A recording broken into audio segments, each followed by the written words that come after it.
You grab a little button or a hook and go like that.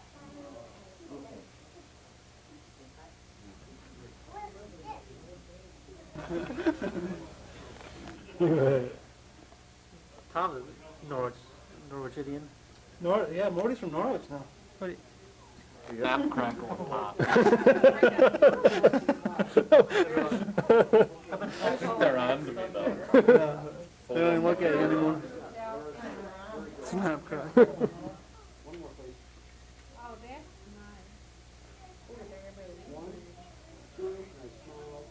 Chasing her around the kitchen. I got a round of applause.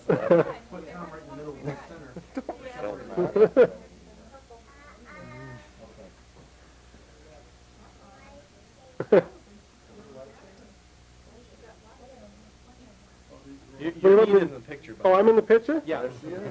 Round In the dead center and back. Take us through the state ladder. Give a name and a phone number.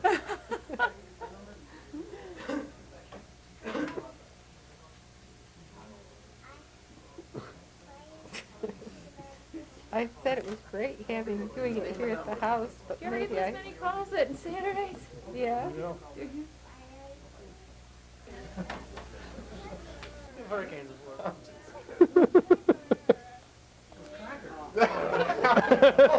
What, give me a bad breath?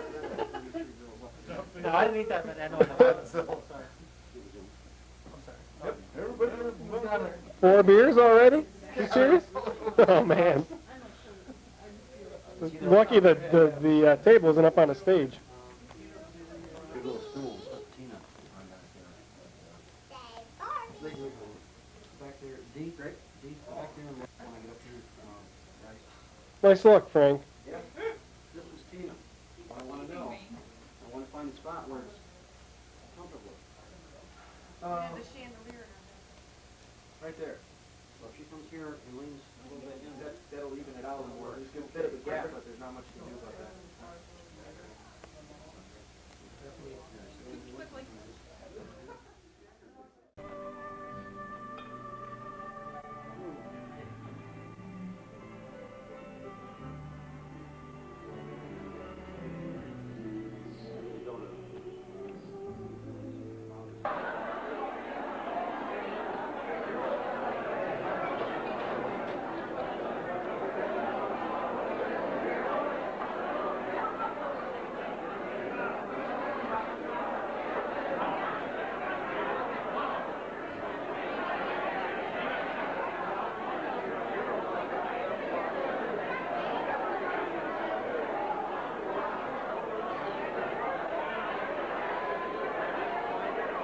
Wedding party into you. First, we'd like to introduce the parents of the groom, Ermin and Mary Jean Mody. Next, we have parents of the bride.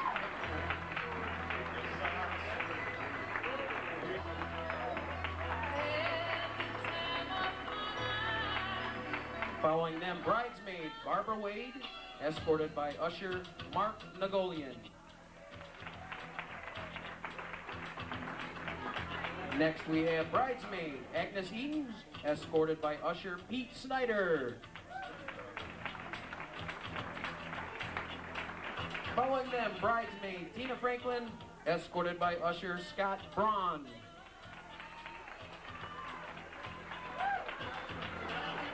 Next we have junior bridesmaid Lacey Franklin, along with flower girl Emma Karaman.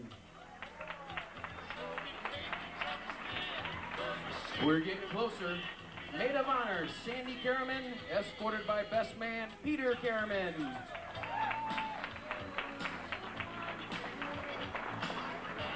And now, please welcome the brand new Mr. and Mrs. Thomas Mody.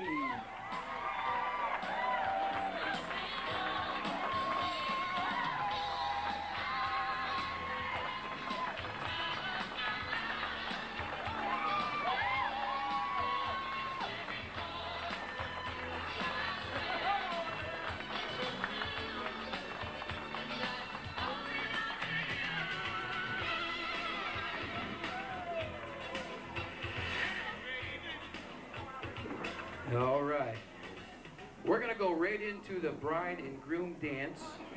It's a song they picked out. Goes something like this.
All right, at the request of the new Mr. and Mrs. Mody, they'd like to have the wedding party please join in. Let me be your light, your sin. No one will find you. Your fears are far behind you. All I want is freedom. A one always beside me. Then say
move out of his parents' house, let alone get married after only 33 years, or 35 if you're remote.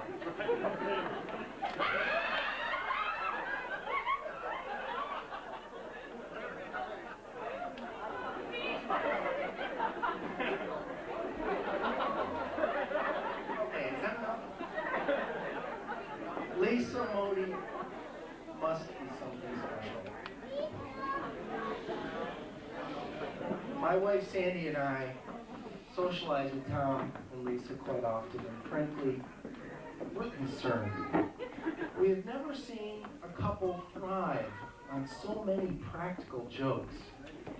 But Lisa is much less gullible than she was 5 years ago. And Tom admitted to me the other day that he's losing his edge. This may not sound like a problem, but you've got to realize Tom is driven by only a few things besides tricking Lisa. Number one, first and foremost, beating me at tennis. Not just in his mind. And number three, complete board game domination.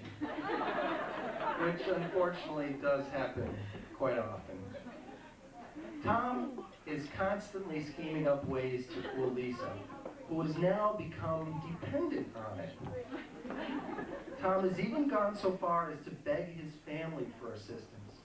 But I get the distinct impression they don't want to participate, but Tom has a way of whining that will make them do anything just to get him to stop. I am constantly asked what Tom Mody does for a living.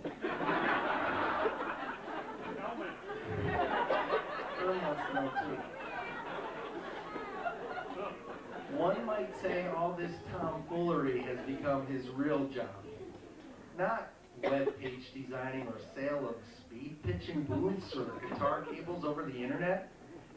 We all know he's not independent, well, most of us know he's not independently wealthy. And no, he does not play tennis on the semi-pro circuit as an Andre Agassi lookalike. He just lost his hair during the past year due to the stress of coming up with original material to please Lisa. Boy, we wish you guys lots of luck. They say that marriage is an institution, and we can't think of two people more deserving of being institutionalized. Y'all lift up your glasses with me.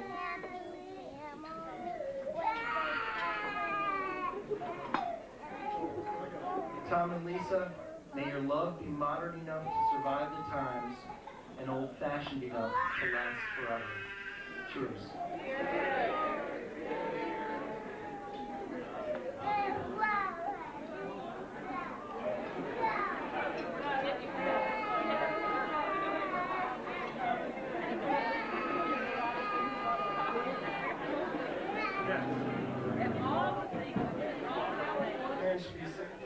Required a rebuttal from the groom. I don't have time for that right now. I do have a couple of things that I need to do up here. And the first, of course, is to say from Mrs. Mody and myself, thank you very much for coming today. You had a wonderful time. You were right. It was a lot of fun. In the process, though, I've found out a lot about what it takes to put together a wedding like this, and quite frankly, I'm shocked at my attitude in the past about that, particularly when Lisa and I were going out and doing the gift registry. I never realized all the things that you need to get from everybody here that starts you off on the rest of your life and hopefully have that stuff to keep forever. I would have normally just assumed that a gift is a gift, which would explain why many times when I had bought gifts for people that I'd gone weddings to, I probably hadn't put a lot of thought into it, and frankly can't really remember what I had bought. Leanne, I think you're the only one I remember whose gift it was, and I got it to you 8 months later, if I remember. So what I want to do here before they serve the food is I want to kind of rectify that situation and take care of a very bad travesty that has occurred. A few years back in 1992, a good friend of mine sitting over here, Scott Braun, had a wedding, And a number of us here at the table were invited to that wedding. And so, because Scott went to school in Utica, we decided we would go to the Utica Brewery and get in some items. And Peter, I'd like you to pass actually the groom's gifts out, because I'm gonna have them open all of the gifts here. Normally you do this at the rehearsal dinner, but I thought this would be more appropriate. And Peter's gonna pass them along. So I'd like you to open them. And what happened when we went to the brewery was it was closed, and it was the Sunday before his wedding, so we couldn't get him anything. And Peter was kind enough to say, well, you got a year to get him something. Well, you know. So we're young back then, and we're not thinking very much, and we're probably looking forward to just going down there and partying with Scott and whatnot. And so a year goes by, and we haven't got him anything. And 2 and 3, and so he's never gotten a gift from us. So what I'd like you gentlemen to do right now is to open the gifts that I've got, not because they're so fantastic and I want to show them off, but it is somewhat appropriate.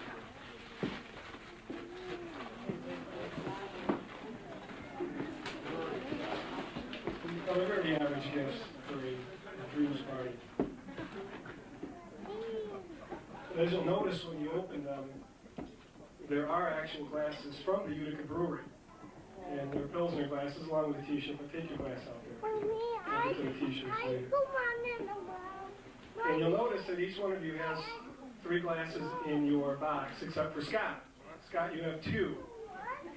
Because over the last, since I probably asked him 10 months ago to be in the wedding, he has non-stop reminded me, and I mean brutally reminded me that he has not gotten a gift. Despite the fact that everybody up here probably wasn't included in that as far as we were supposed to buy him a gift. He's considered me to be the kingpin in this conspiracy. So what I've done is I've included an extra glass in each one of your boxes, and I'd like you to take 1 glass from each of you and present it to Scott right now.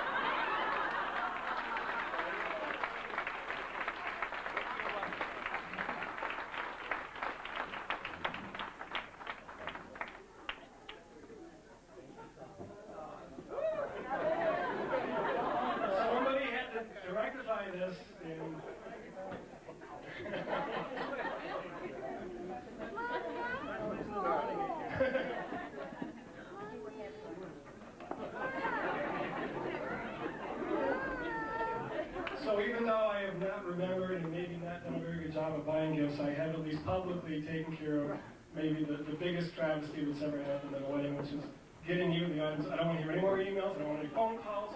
I don't want anything about how horrible my gifts are. I'm scared to open my gift when I go home.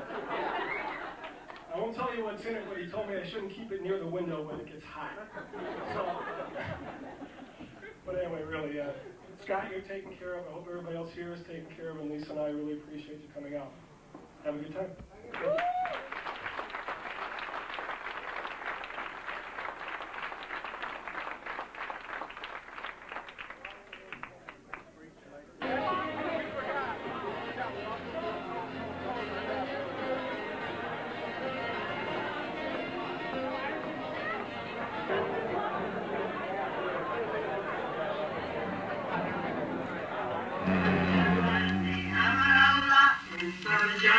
If I found the opposite, I knew should take a while